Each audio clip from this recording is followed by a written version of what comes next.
Good afternoon, good evening, and good morning, whichever part of the world you are connecting from. My name is Srinivas Gurajada. I'm the head of PEFA Secretariat. I'll be chairing this session and moderating the event today. A big welcome to all of you joining us today at the PFM Challenges and Innovations, learning from COVID-19 health response event. For those of you who are not aware of PIFA, PIFA is a global PFM initiative of 9 development partners, including the IMF, the World Bank, and European Commission, and is housed in the World Bank group. So we host the global PFM framework, which is used to assess country PFM systems. And it's my great pleasure to chair this session specifically relating to COVID-19 health responses. Let me start off by giving some administrative suggestions. On your panel, you have a question and answers tab. Please use the live QA to post your questions, and you can start right now and not even wait for the speakers to start speaking. Then you have a live poll also going there. Please feel free to key in the poll. We'll close just in a minute or two and then actually talk a little bit about that. So with that, let me turn to introducing the speakers that you're seeing on the screen today.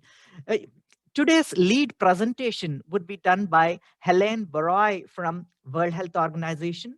Helen is a senior public finance expert in the health systems governance and financing of WHO with over 20 years of experience.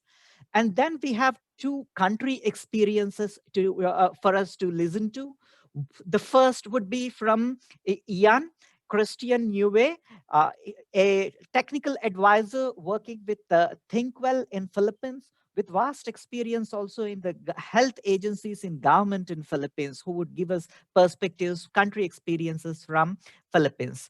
Then we'll hear from Wangari Mukia, the lead PFM economist and founder of Expertise Global Consulting Limited, a public sector advisory firm with specialty in PFM for governments in Africa. We'll hear from her the experiences from Kenya.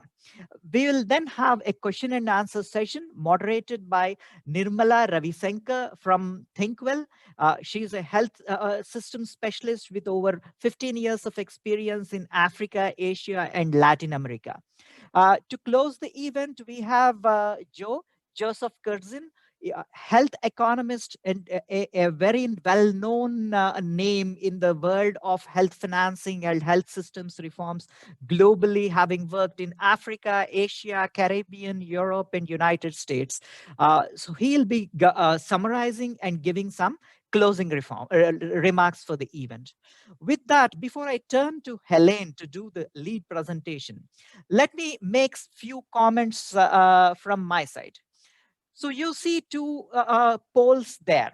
So the first poll relates to your own assessment of the results of how do you rate the global PFM systems. So the PIFA Secretariat recently released a global report on public financial management, synthesizing the data from 154 countries' publicly available reports. Each of the reports have various PFM parameters scored on A to D. If we put all that together, what do you think would have been the score? I see the poll results that have come up already. And if I share a few of the results, I can see that 57% of the participants voted for C. We have some A. In fact, we all wish the global PFM systems to be at A, and there are some Bs at 29%. So now the global report on PFM, it concludes that we have the aggregate PFM score globally is 2.3 out of a maximum score of 4. What does that tell us? It means PFM systems are, if you take a global aggregate, they are not really very mature, which means there is quite significant scope for improvements. When health sector questions the central PFM systems implemented by Ministry of Finance, there are good reasons. They are weak. It's not just the problem actually relating to health sector. It's like fundamentally there are weaknesses which in many countries they need to be strengthened.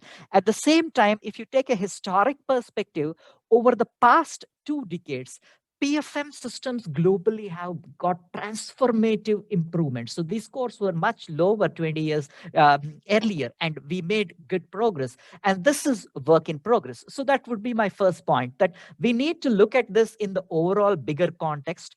PFM in health is in a way an interface between what the health sector requires and what the national PFM means.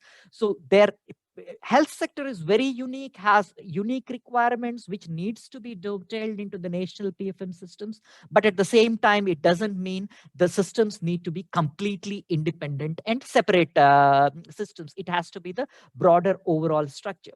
My second point is that generally the global report also says the budget governments prepare their budgets better than they execute. This is quite obvious. Many of us would have assumed this.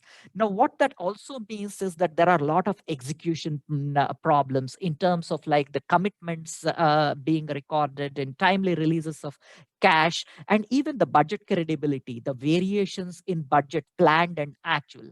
We took 67 countries PFA reports and tried to see when budget goes up at a global level in a country, what would happen to health and education? So when budget goes up, health, education gets proportionately lower share of the increase, and health gets even further lower share.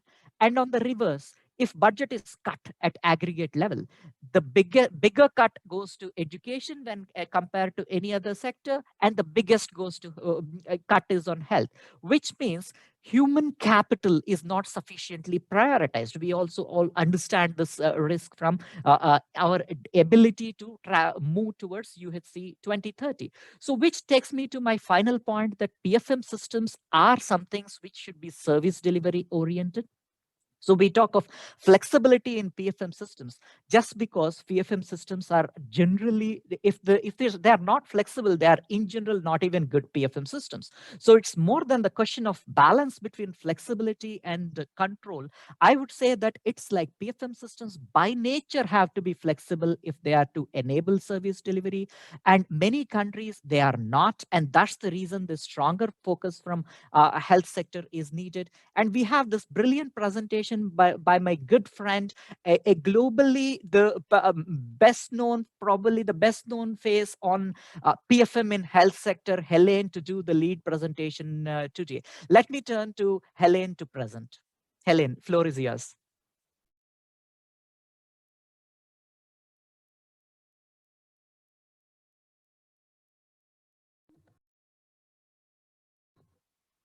Thanks a lot, Srini. Can you hear me? Yes, we can hear you.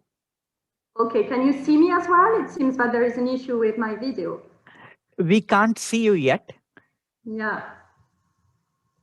Can I have the support of the technical host to turn on my video, because it seems that the option has disappeared from my screen. Okay, but let me get started with the presentation, and hopefully you can see my face later on. So thanks a lot. Okay, start my video. Okay. Hi, everyone. Good morning and good afternoon, everyone. It's really a pleasure to be part of this session with all of you today. So thanks a lot, Srini, for the introduction. The focus of my presentation for this session is on the adjustments made to domestic public financial management system for the health response to COVID-19. So let's get started. So as background, I would like to first highlight this first point, which is that the health response to COVID-19 mostly depends on public funds or public funding. We know that exceptional budget allocations were adopted in almost every country of the world, including, I guess, the countries of the participants in this session. So as we can see on this figure, budgets were mobilized for the response. And on this figure, we see actually the level of per capita budget allocations for the health part of the response to COVID. So by spending range and by income group. And this covers 118, I think, countries for the year of 2020. But we know that the level of public resources for the health response, so how much was allocated, as we see here, is as important as how those resources, those public resources, are actually allocated, how they are spent, how they are reviewed. And this is where public financial management system actually come into play. And this is where they influence the effectiveness of the response to COVID-19. So as described on the figure, I'm sure that most of you are familiar with this figure, which is a figure about the budget cycle. So as we describe it here, PFM systems, public financial management system, help determine how public resources are allocated. This is the budget formulation phase. How these resources are then spent during the budget execution phase, and how these funds are actually accounted for during budget monitoring. But so within this framework, we've seen that the COVID-19 crisis has really exposed key weaknesses in the PFM system in many countries across the 3 phases of this budget cycle. First, during the first phase, during the allocation of the resources, we've observed some rigidities in budget formulation, that really prevented funds from being redirected towards the emergency response. Second, we've also observed in some countries some misaligned spending modalities that really prevented frontline workers from accessing and managing these COVID-19 funds. Third, weak reporting systems that made it very difficult to ensure accountability for COVID-19 health expenditure. So to dig further into both PFM challenges in the face of COVID-19, we in the World Health Organization, in close collaboration with the World Bank and with Thinkwell that are represented today in this session, so we have undertaken together a range of research activities since March 2020. We first did a web-based survey to really document the PFM modalities for the response. We also did a quantitative review of the budget allocations. You saw the first slide that is coming out of this work. Jointly with the IMF, we also conducted an analysis of the characteristics of extra budgetary funds and entities that were introduced in some countries to finance the response to COVID-19. And then currently we are doing a review of some of the PFM stress points for the vaccine, for the COVID-19 vaccine rollout. So building on this work, for today's presentation, I'll focus mostly on how PFM systems have been adjusted, refined, to feed the requirements of spending for the emergency response in the pre-vaccine phase. And I'll also briefly reflect on some of the potential additional or extra PFM adjustments needed for the vaccine rollout. And I'll also discuss how these adjustments could be leveraged in the long run. So let's get started. So what has first changed in terms of the budget formulation, the first phase in our budget cycle? So in general, countries with pre-existing program budgets use their flexible structure to redirect funds, in general from other pre-existing budgetary programs, towards the emergency response. That was the case in South Africa, that was the case in Mexico. But we know that despite some progress on budget formulation reforms pre-COVID, we know that most low and middle income countries, right, continue to operate through input-based budgets. And this formulation is less flexible. It's less flexible than other types of approaches. And it has been an obstacle to allocate funds for COVID-19. Because with input-based budgets, countries were actually required to identify and to cost specific items in advance before spending can occur. And then this approach really proved to be a challenge with COVID-19 because the response requires a range of activities, right, involving several budget holders and entities. And we also know that the mix of inputs required for the response will largely depend on the needs of each and every facility. So in this context, and this is what I'm describing here on this slide, several countries have actually created a temporary program type line in their central budgets to group inputs together for the response. And these budgetary envelopes were not then defined for specific line items. Instead, they somehow work as a lump sum to give more flexibility in the management of the resources and to allow the reallocation between the resource envelope as the needs evolve. As it happened in several countries, so I mentioned here Benin, Bhutan, Mauritius, but this might also be true for other countries, this approach has also enabled to accelerate the coordination between the different budget holders that are typically involved in the emergency response. Moving now to the second stage in the budget cycle, so budget execution, we have observed that expenditure modalities have been adjusted in several countries, really with the idea to accelerate the spending for the response and to empower the frontline workers, the service providers that are really at the front lines, to be able to directly implement the emergency response. So we've observed a range of different procedures, different things that were refined. I mentioned just some of them here, and I would just like to highlight an example now in this presentation, but there will be another example from the Philippines that will be discussed in the discussion by Jan. So the example that I would like to highlight here is the example of China.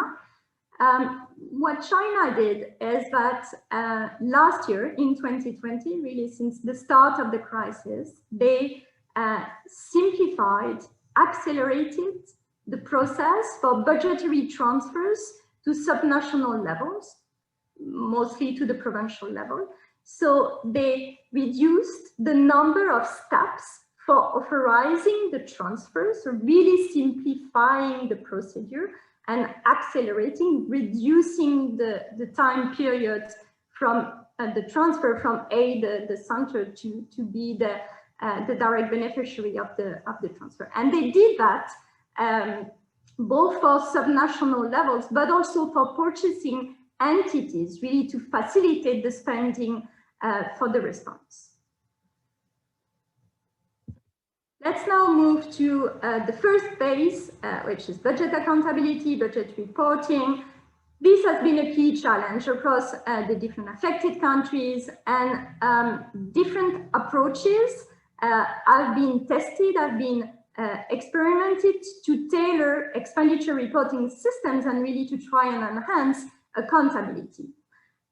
Just to mention a few approaches now. So first of all, some countries have decided to actually use their existing financial information systems and procedures to keep track of COVID-19 spending. This was the case in Colombia and Benin and in many other countries. And this approach has obviously some clear benefits in terms of keeping everything integrated and into one consolidated system. It's true that it's somehow a feasible solution if the system is already robust enough to allow that. Other countries, that was the case in South Africa, decided to establish a separate tracking system just for COVID-19, and they dedicated a large amount of resources. They have created an online platform. They release public expenditure data very regularly, so really certainly putting a lot of efforts into the development of this platform and portal and associated products. Some other countries actually have somehow mixed the first two approaches. This was the case in Estonia, a little bit the case also in Indonesia. So they decided to continue and use their regular financial information system through a budget tagging approach, which means that basically they were able to identify COVID expenditure through the program structure information. So really extracting COVID-related expenditure from the existing reporting structure and procedures. But what they did in addition to that, so they have added some extra requirements, like for example, the requirement for a monthly report in Indonesia, the commitment to release the data publicly every quarter in Estonia, sorry. So overall, I think the crisis has at least generated some renewed thinking on budget accountability issues, and it's certainly a positive step. When spending and actually also accountability procedures were too rigid, some 40 countries, as you can see on the map below, some 40 countries decided or opted for extra budgetary funds in the form of off-budget accounts or off-budget entities or structures. And they have established these funds with the view to somehow overcome some of the PFM bottlenecks that may be embedded in the regular PFM system. We know that this approach has some pros and cons. So on one side, extra budgetary funds can help protect funding for a specific purpose like COVID-19. And we know that in some countries, they have made it possible to raise and pool together public and private resources, which actually regular budgetary practices may not allow, right? Many COVID-19 funds were also created somehow to provide more flexibility in the spending, to simplify the procedures, to accelerate the spending for the emergency response. And the funds made it possible to sometimes bypass some of the steps in the budgeting, in the spending, or in the procurement processes, but may slow down or override the response to the crisis. But I would say that despite these somehow immediate benefits that can be perceived, obviously, by some policymakers, EBF may also create some more fragmentation in the financing system, and they may also raise questions in terms of accountability, right? When the monitoring or the support systems are not in place. We've observed in our analysis with the IMF that the legal provisions, so the laws and the texts that actually establish these funds, most of them were actually excluding important institutional and governance arrangements, and very few of them had very detailed provisions on reporting arrangements or the processes for reporting expenditure and reporting performance. This will be further discussed by Wangari using the example of Kenya in the discussion segment. Let's now turn to the vaccine rollout phase. One of the key questions nowadays with this new phase we are entering is from a PFM perspective, are further extra new additional PFM adjustments required for the vaccine rollout? This is a bit early to answer the question, but we've started to delineate and map with some of our colleagues some of the potential PFM stress points, so points of pressure that may affect the effectiveness of the vaccine rollout, and at the end of the day, that may require some extra adjustments to existing systems. I'm showing here just an extract of the mapping that we've started to develop. And as you can see, that includes potential PFM stress points by PFM categories. Here is just an example of the budget execution phase. So looking at different aspects in this budget execution phase, spending authorization rules, human resources, hiring rules and incentives, etc.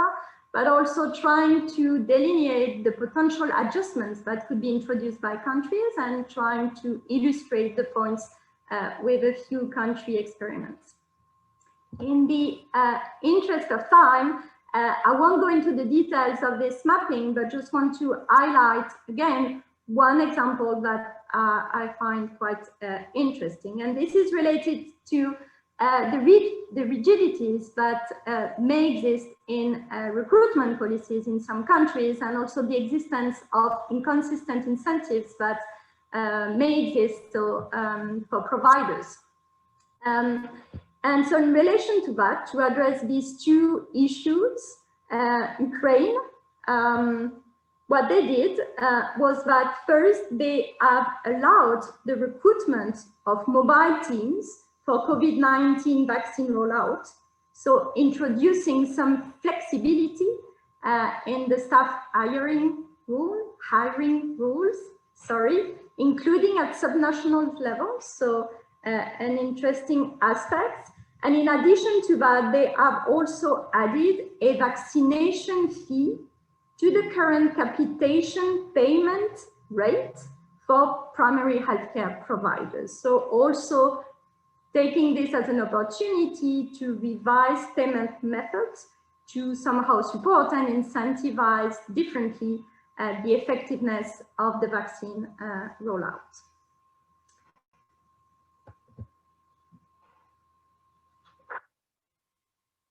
So all of these adjustments that we've seen together, the adjustment that I've described for the pre-vaccine phase and the potential adjustments that now are being reviewed by countries for the vaccine rollout phase. So all of these adjustments have been made as part somehow as an emergency response, whether for the pre-vaccine or for the current situation, but it's part of an emergency response package.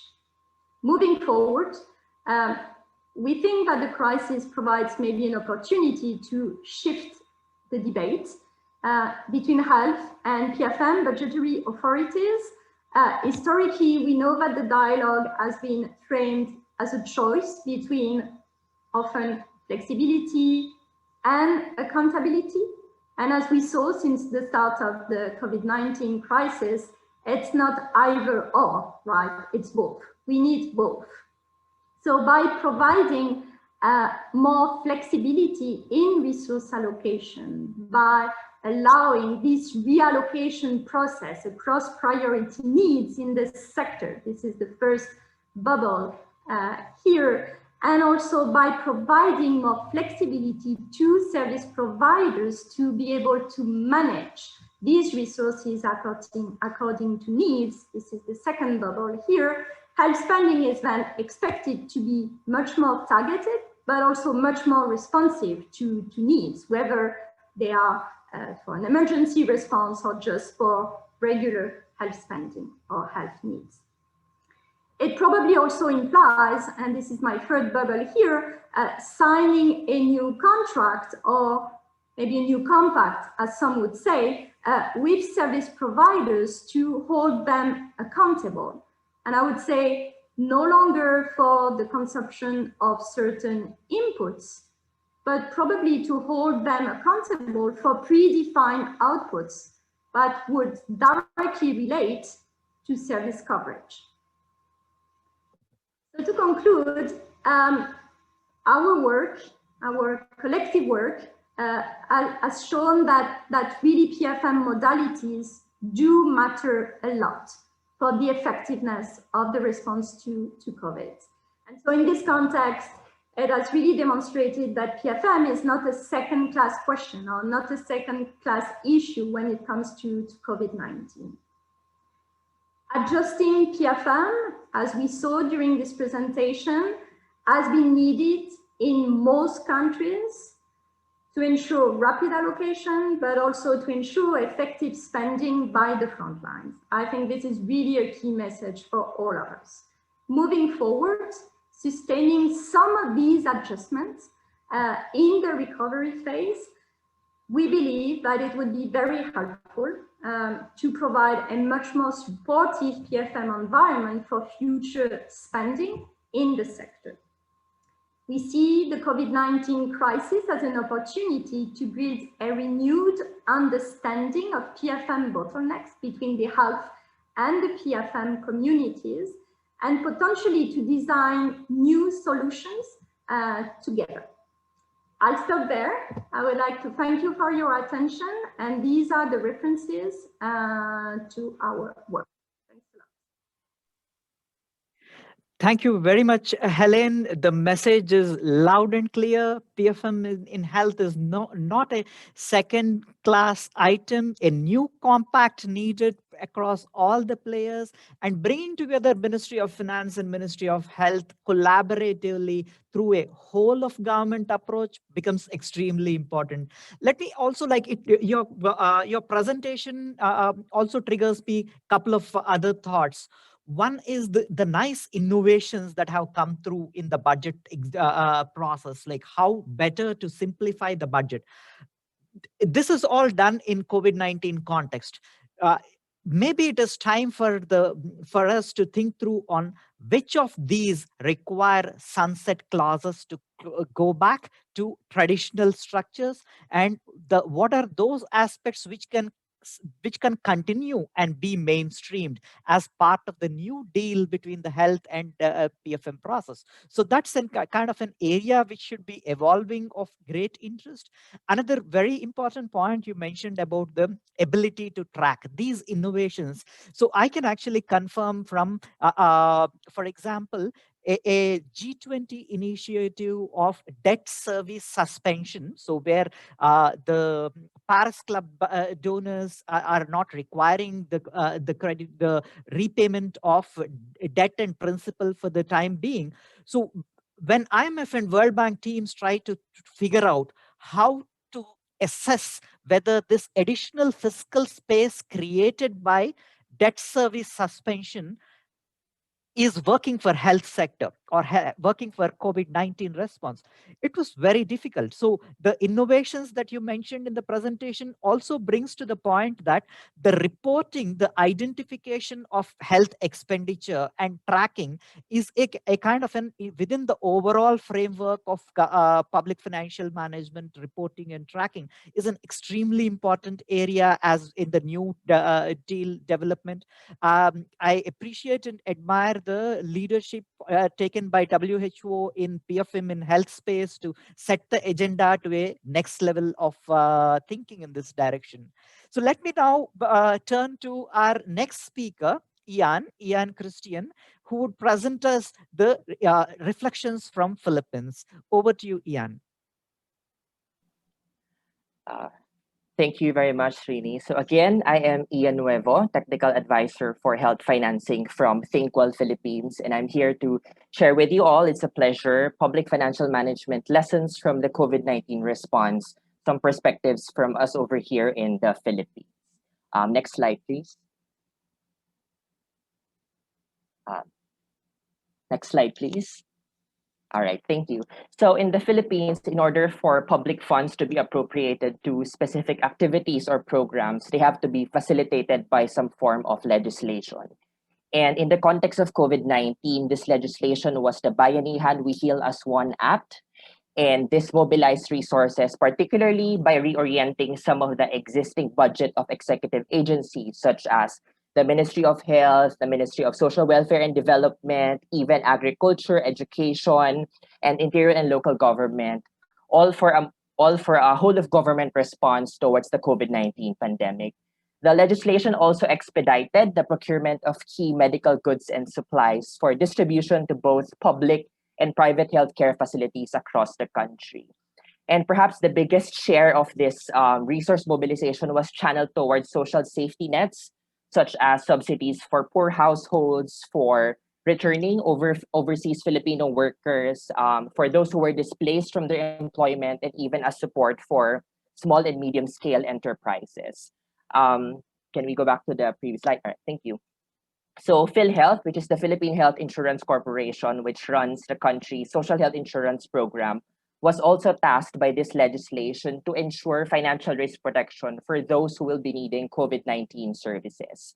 And especially at the peak of the pandemic, the President of the Philippines was reporting weekly the utilization and mobilization of these funds to a joint congressional board.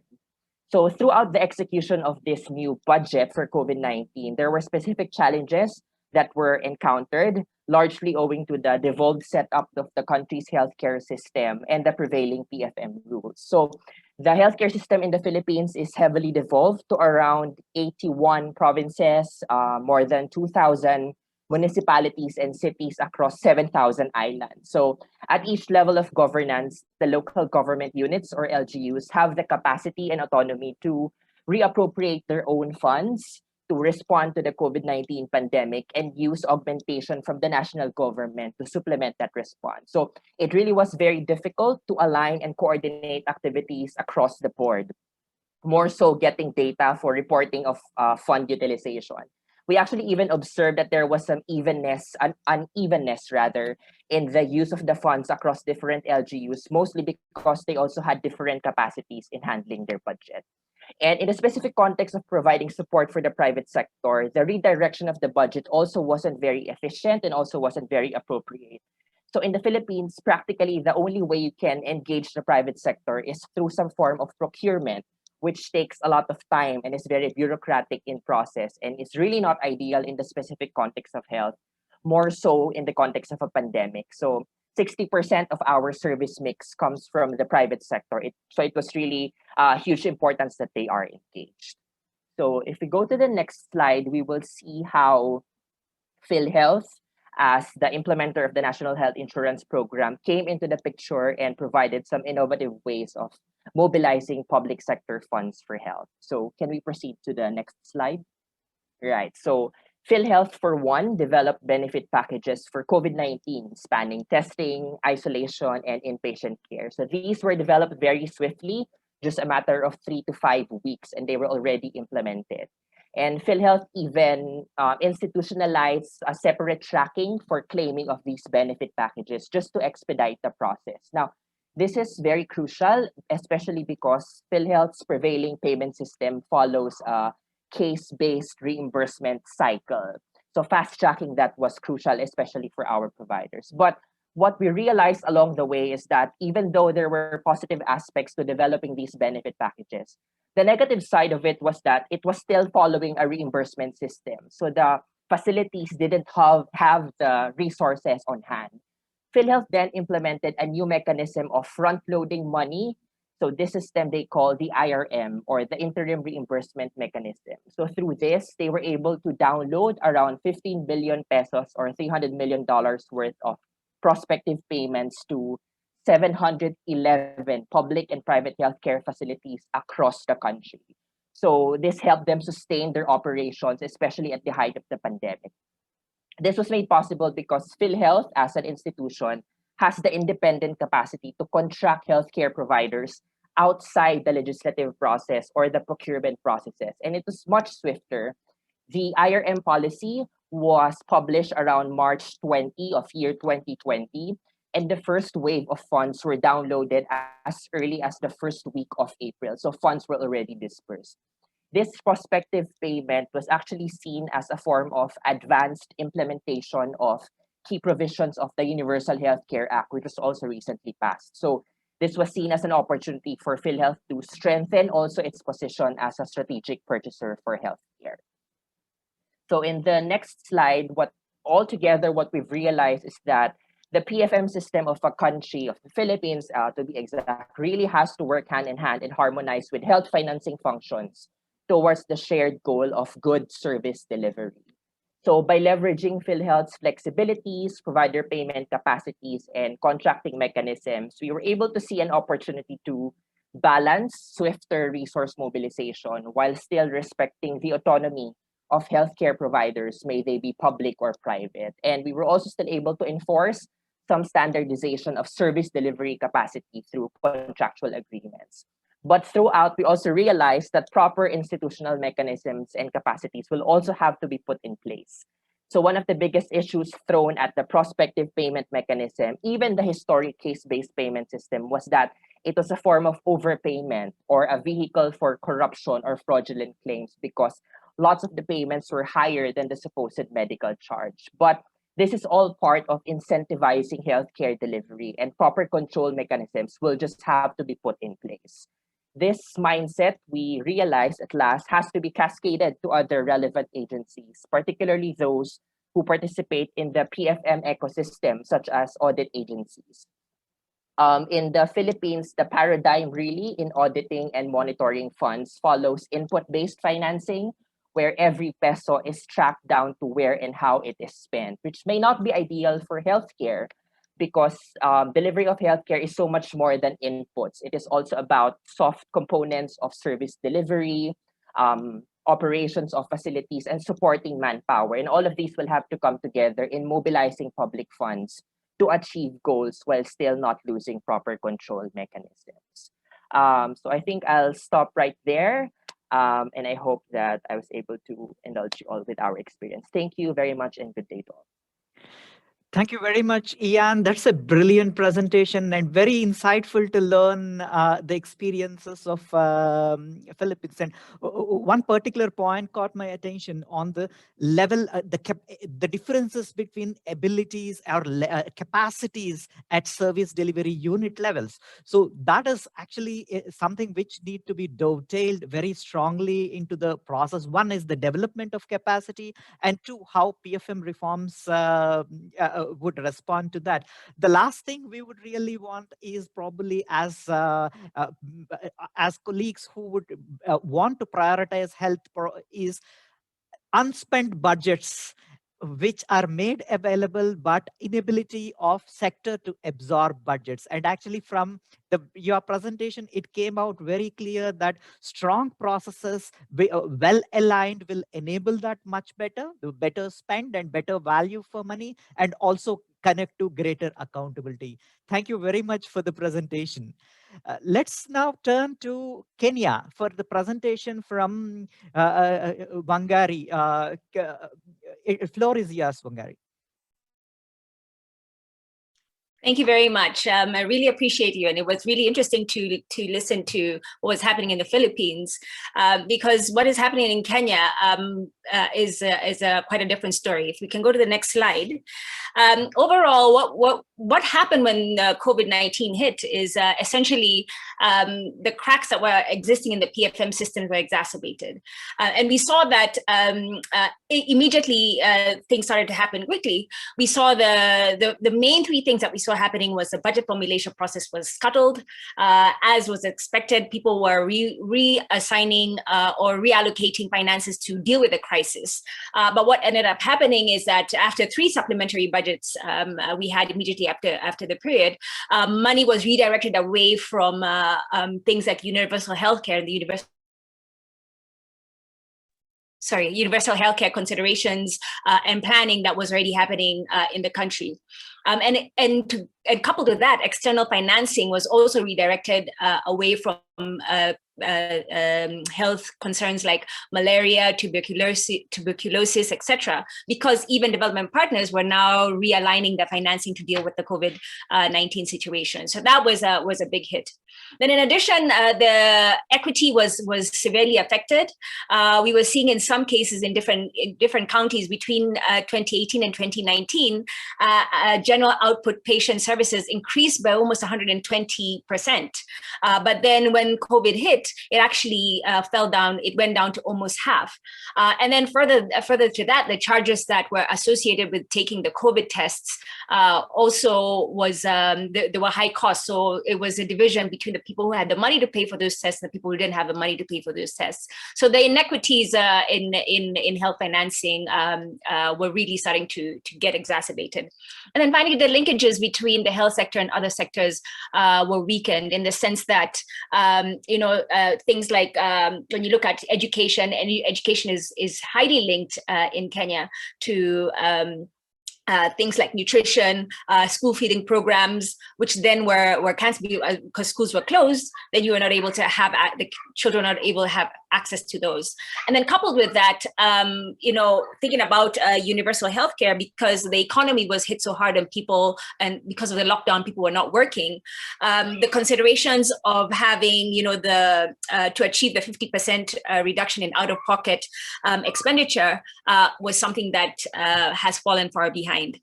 And then now what's happening, last Friday, the country went into a mini lockdown because the COVID cases have been really increasing. There was a spike in the COVID cases.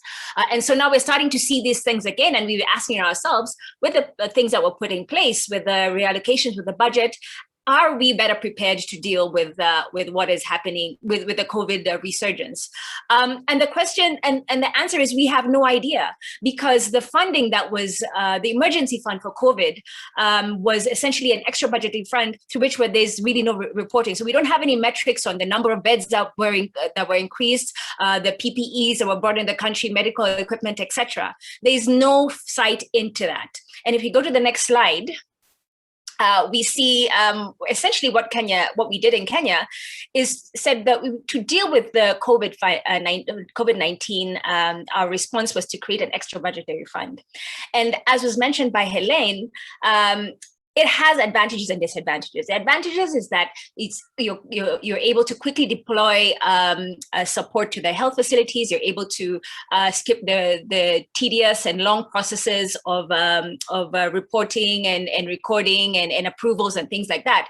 But by the same token, those exact processes that are needed to manage and to ensure that there's accountability, if they're missing, then we have little insight into how these funds were used. And that's exactly what's happening now.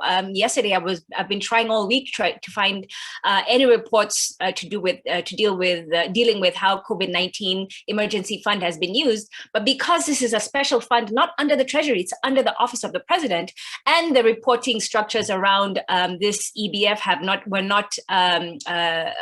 not put into the regulations, and it's very hard to find out how this money was used. And then this now starts to become a question about, what was it deployed correctly? If we are where we are now, where we're not having the response that we need, we still don't have enough beds, we still don't have enough equipment.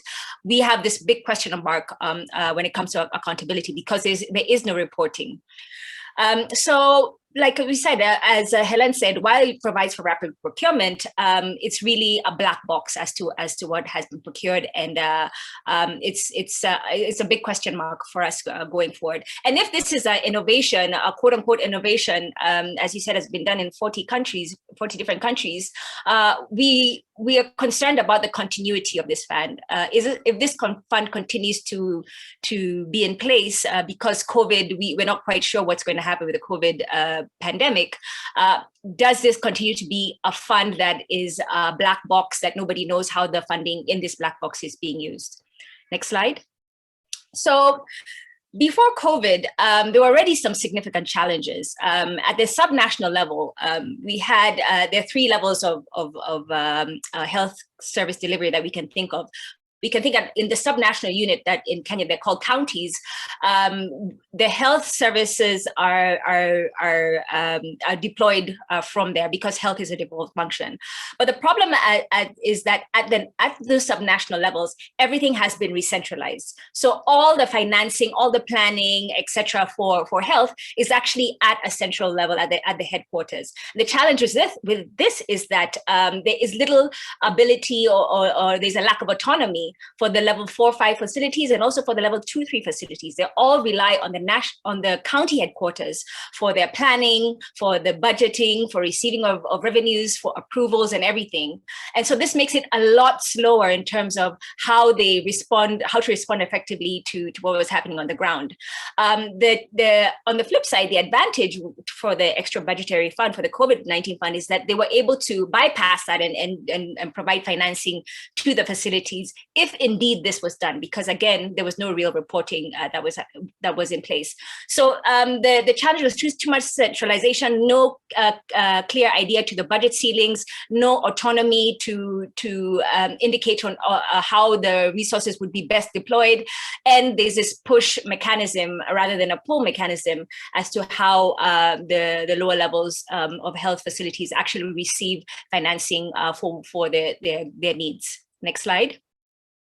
But if we look at what could be a better way could be, at the headquarters, budget transparency is key, ensuring that reporting systems at the facilities are strong, and making sure that procurement is well organized. If those things are in place, I think then you will have a much stronger system. At level 4-5 facilities, you're talking about better communication of needs, a lot more autonomy. If they're collecting, because at level 4-5 they're collecting user fees, the ability to use those user fees and their authority to use those user fees to then respond fast to the situation on the ground. And at the level 2-3 facilities, at the lowest level, making sure that their planning processes are well to the financing that they receive, to revise from a push mechanism to a pull mechanism, and again, budget transparency is key. And I think with those things in place, you would have a much stronger ability to respond. So if we're talking about innovation, we're not even reaching innovation level here. We're talking about some basic changes that can help to put these health facilities in a better situation to respond to the COVID. And if you go to the last slide, just to round up, to say going forward, recommendations from a national perspective is to say make sure that the funding, the extra budgetary funding, has some to instill, maybe ex post some audit arrangements to ensure that you have reporting and insight on how this financing has been used. The audit institution, the Office of the Auditor General, how can they now come in to make sure that the financing has been used, and how soon can they do that? Because we're already a year into this. For Kenya, the COVID crisis essentially happened when the lockdown happened in March. How can we start to look back and see how these funds were used? And then finally, to think about the social safety net structures, and then learnings on how we can include, roll back and start to strengthen the universal health care provisions to make sure that the learnings from the pandemic are input into that. Thank you.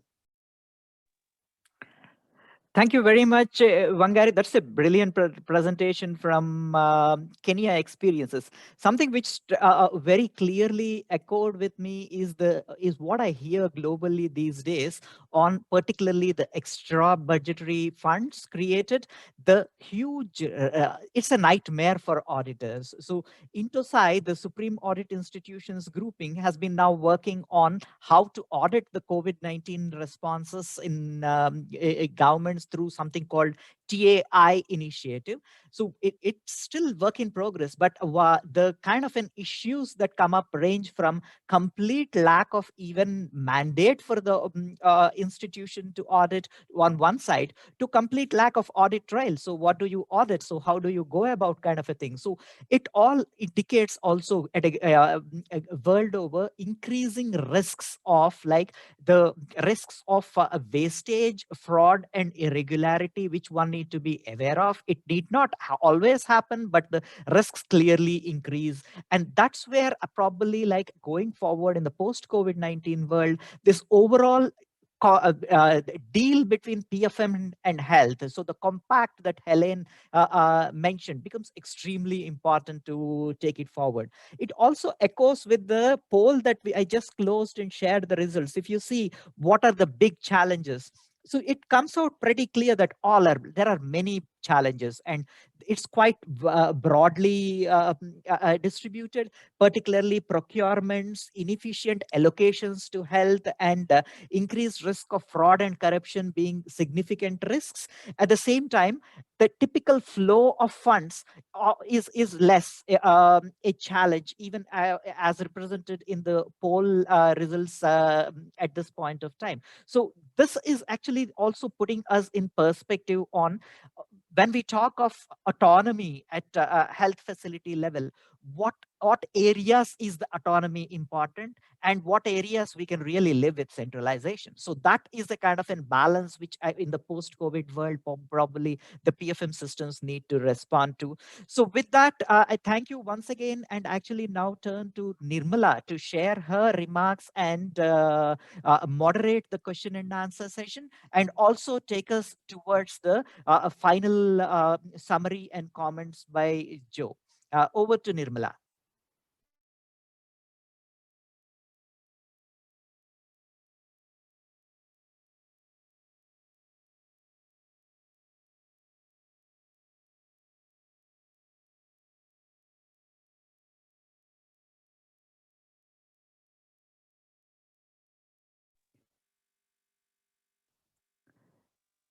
Nirmala, are you able to come in?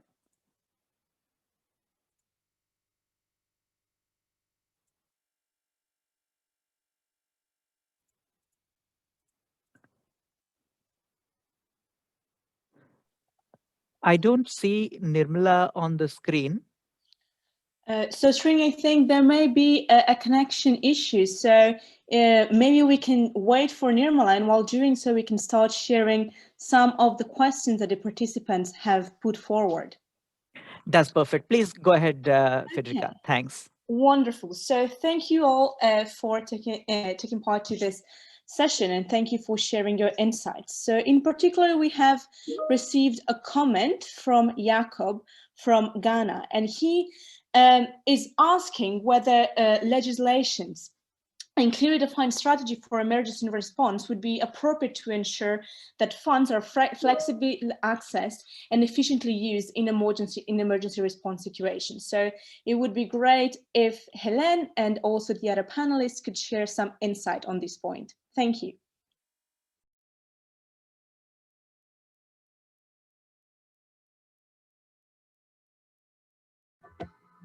Sorry, this is Helen. If the other discussants can come in, because I have an issue also with my screen and the portal. I'll just come in a minute. I would be happy to respond to the question on legislations. So for example, in Kenya, we do have provisions for an emergency fund at the national level. We have a national emergency fund. We also have sub-national at the county level emergency funds. But I would say it's difficult for a pandemic. It was something that was completely unexpected and did not fit within any of the parameters for emergency response. So for example, we have an emergency fund at the national level that only allows that 10% of that fund be used at any given point. At the county level, there's similar legislation. And this didn't allow for the kind of the large response that was necessary to address the COVID pandemic. So there was need for the extra budgetary funds. So yes, there exists legislation for emergencies, but the scale of emergency that was experienced here was nothing that could have been anticipated. And I would say this may be a one-off, and I don't know if it would make sense to do legislation for these kind of one-off events that happen, for once a century types of things. But it does give you a moment for pause to say, yes, in the event that this does happen, these are the parameters that you would consider. But yes, emergency legislation exists. It just the COVID did not fit within that into those the framework that we had for emergencies. I guess from us here in the Philippines, the legislative process really facilitated that redirection of funds. And also the legislative process was what allowed for caps for certain special purpose funds to be lifted. Like, for example, we also have emergency funds or mitigation funds at the national and subnational levels, but these are capped to around 10 to 15% of their budgets. So legislation had to come in to increase that cap. But even then, that was a long process. And also the fiscal spaces across different LGUs also varied. So an increase of 5% may not necessarily translate to sufficient resources to respond to the scale of the pandemic in their area. So that slow legislative process and that lack of flexibility to really calibrate based on need is also quite problematic. And I think legislative processes are naturally more rigid and less agile than anything else. So definitely finding some space for flexibility outside it might work better, especially in the case of a pandemic. Okay, this is Helen. Sorry for the IT issue. So 3 points here that are coming out of the work that we did with the IMF. So first thing is that I think it's important, Jacob, to differentiate the existence of some contingency funds that exist in most countries and that generally have been activated to finance the response.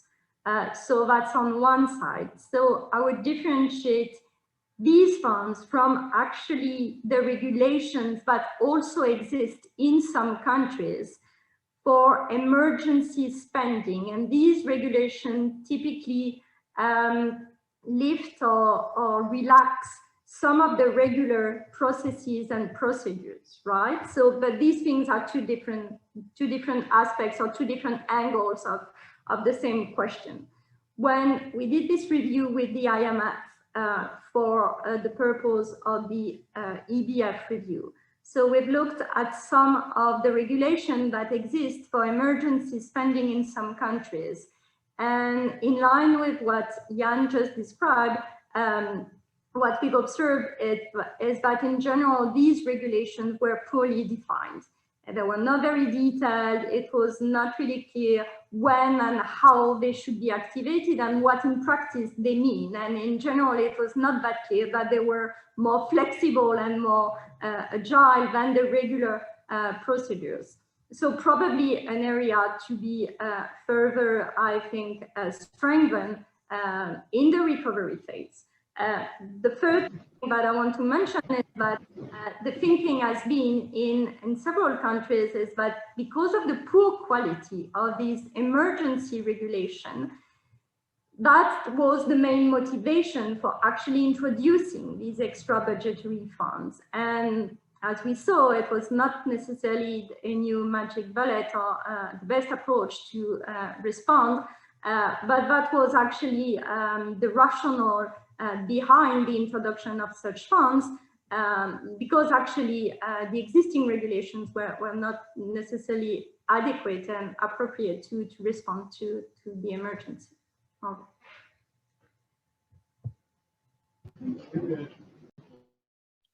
Brilliant, thank you. I see Nirmala is back. Thanks. Do you want to take the lead now? Can you guys? Thanks, Federica. Can you see me and hear me? Yes? Oh, fantastic. I'm sorry, I've been having a crazy number of technical challenges and I'm not quite sure why. Thank you all for those great presentations. I wanted to jump in and ask a question that piggybacks a little bit on Jacob's question and ask about procurement. So we saw in the live polling, 24% of people felt that one of the biggest challenges during COVID was around procurement and delays in procurement. And we've talked at length about budgets, budget allocations, the flow of funds. And I wondered if I could also ask the speakers to reflect a little bit about whether our procurement systems and our procurement procedures also require innovation, and whether we've seen or learned anything from the emergency responses to other kinds of emergencies that we can bring into the health sector. And the procurement end of the PFM space, I wondered if the three panelists could reflect a little bit from the two countries and from the global evidence. Thank you.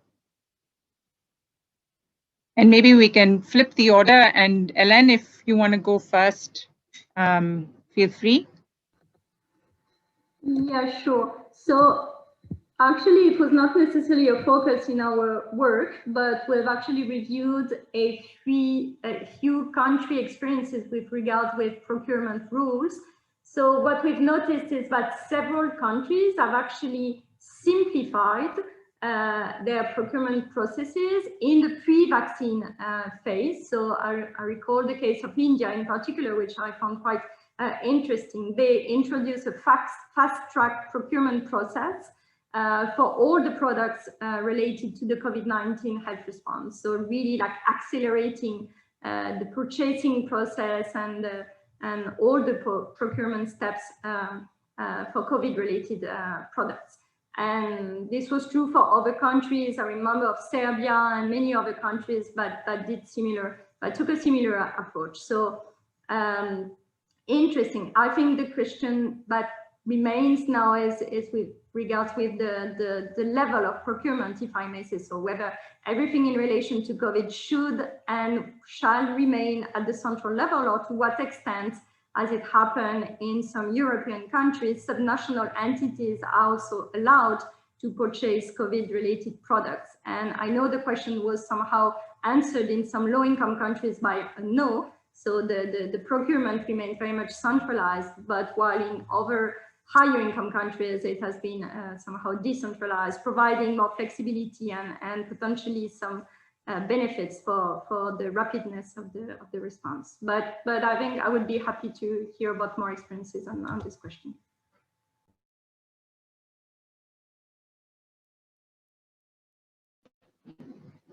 Thank you, Hélène.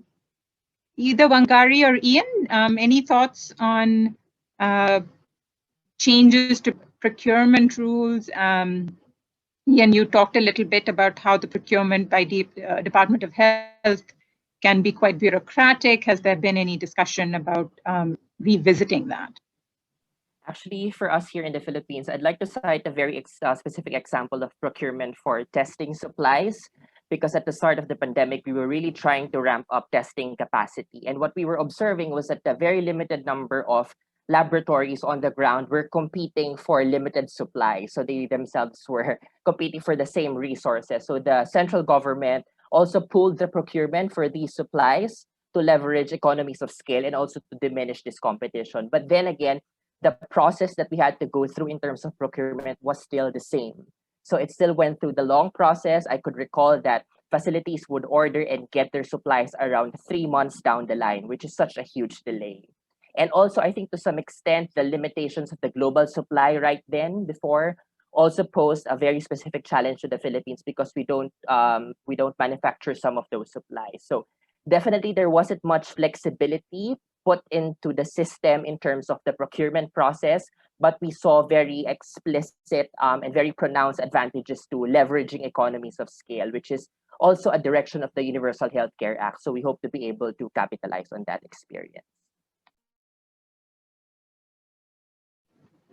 Thanks, Ian. Wangari, any thoughts? Well, for us, it's a little bit of the opposite, because if you look at what has happened generally in Kenya through the COVID procurement, and because it has been such a black box, it's been a really opaque process. There's no real learnings that we can derive from that, because we don't feel like the procurement or any of the purchasing that was happening through the COVID fund was transparent, and that also raises a lot of questions in terms of accountability. The processes for procurement, we have several laws around that. The Public Procurement and Disposal Act, which was just passed recently, and that has some very hefty bureaucratic procedures. You have to have committees for procurement committees, for receiving committees, and different institutions that manage the whole procurement process. The challenge that we have in a lot of procurement in government is that the constitution of these committees is sometimes in question. sometimes have not been formulated and they're not in place. And so procurement in and of itself has had challenges from before. And because of these pre-existing challenges, the bureaucracy increases because you're trying to make it accountable. And we haven't yet found kind of the sweet spot to make it something that is that we can adapt going forward, because the processes that we're using for the COVID-19 fund have been so opaque and full of question marks. So I don't think there's a real win for us here. Nirmala, sorry to interrupt. Just in the interest of time, I'm wondering whether we should give the floor to Joe for the final remarks. Yes, I was just going to go to that and say, Right. I just wanted to thank all the panelists and hand it over to Joe to reflect a bit on emerging themes as well as ideas for the future. Over to you, Joe. Great, thanks, Nirmala. And I wanted to thank all the panelists and speakers so far. It's such an important topic. And I think a lot of people in this group, and there's, I think, a growing community as well of people who've really succeeded in elevating the issue of PFM away from what, Helen described at the very beginning, or her message about this not being a second-class issue when it comes to COVID-19, and I would argue when it comes to health financing overall. We have a long history, in a sense, of looking at particular instruments in health financing, and arguably that is kind of tinkering at the margins, right? Whereas this is getting into the core of the system and what makes systems work or not. And I think some of the lessons that we were hearing in both the case of the Philippines and Kenya might be termed an element of preparedness, in the sense that those countries where the PFM arrangements were really prepared, adaptable, accountable, and so on, were much better able to adapt and respond. And I think, as Wangari said, the crisis kind of exposed weaknesses that people knew were there in Kenya, but really made it clear that it's a problem. So hopefully we're able to take the lessons from these experiences and put this really at the core. We've been saying for some time that to move towards universal coverage, countries need to rely mainly on public funding sources. And for low and middle income countries, that's going to be the budget. But we know it's not enough to just throw money at the system, right? And so again, it speaks to the importance of this issue, the ability to match budget funds to priorities, whether those are priority services, priority programs, priority populations, and the focus on outputs rather than inputs in making that work. And we've seen it very much in the COVID response, the ability to do rapid and transparent reprogramming. And I think another area of possible further development that was alluded to here is on the accountability side, the ability to track expenditures well through the PFM system should have a very strong link to what we try to do with national health accounts, and try and as much as possible bring those processes together, at least for the public spending side of things. Now, in some sense, we know some of the what to do, but there are also really important political economy issues that arise in what sounds like a very narrow technical space. And again, from the Kenya experience, we know, I think, that while a lot of technicians would recommend, for example, as I think Wangari did, the idea that providers, health facilities, should have the autonomy to directly receive, manage, and account for funds, there's a lot of political back and forth in the context of devolution and the role of local governments. And one of the things that this has brought out and is also emerging, I think, as an important understanding that needs to be spread is the difference between devolution and autonomy, and the idea that local government is not a provider, right? There may be important programs and budgetary programs to be run out of local governments, but we need to distinguish those from the actual service providers, which are not local governments. They are health centers, clinics, and beyond the health sector, schools, and so on. So that distinction is really important. And if they're visible in the PFM system, then we can also track the expenditures that go to them. So this is an important element as well.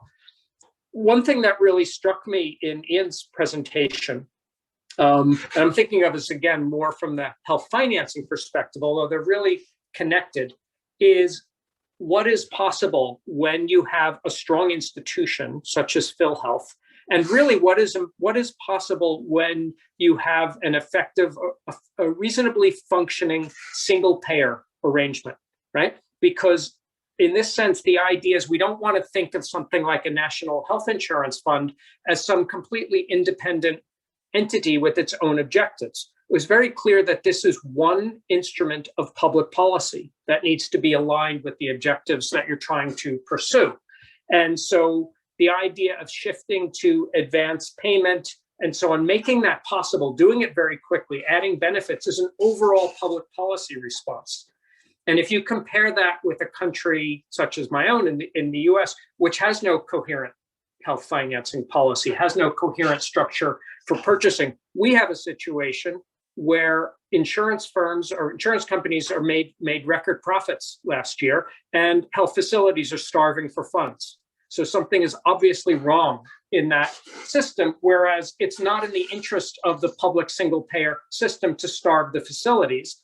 And PhilHealth is able to enable those providers to sustain their services. This has happened in Korea as well. It's happened in Germany. And it's another illustration of why you would want to have a single agency like that, or at least a single payment system that gives you the flexibility to respond to those concerns. Last thing I want to say on this issue of basics, in a way, and it was something Wangari said, that I think it really made me smile, because it's something, you know, as a cranky old person, I'm often coming down against the word innovation as an objective in itself, right? And so I think she said that, you know, all this work on PFM is not even innovation, it's really the basics. And I completely agree with that. We need to get the basics right, you know, and maybe we need to relabel them as innovative fundamentals or something like that. But it is really important to continue to try and push this agenda and elevate its importance. And with that, maybe I'll turn back to Srini, who has I think is an emerging reputation at making PFM a much sexier topic. So I think I'll relinquish the floor back to you. Thanks.